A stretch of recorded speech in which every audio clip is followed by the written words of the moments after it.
இந்த சுதந்திரம் எப்படி உண்டாகுது?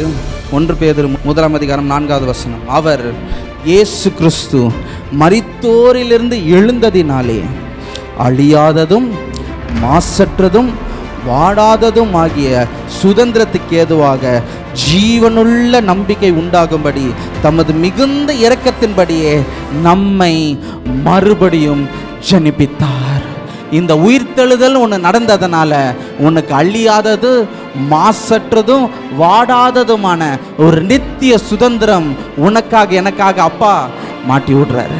இந்த பூமி அழியாதது, இந்த பூமி மாசற்றது, இந்த பூமி வாடாதது, நித்திய சுதந்திரமாய் உன் கையில் என் கையில் தேவன் ஒப்புவித்திருக்கிறார். இதெல்லாம் எப்படி?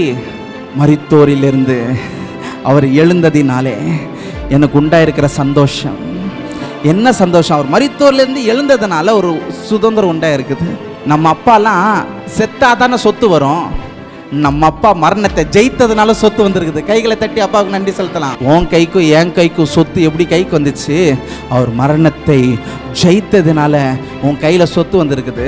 அதனால நீ ஒவ்வொரு ஜனத்தையும் பார்க்கும்போது இவன் மரணத்தில் இருக்கக்கூடாது, இவன் உயிர் தள்ளணும், இவன் செத்து போகக்கூடாது, இவன் உயிர் தள்ளணும், இவன் உயிரோடு ஏந்திச்சாதான் இங்கே சுதந்திரம் உண்டாகும்.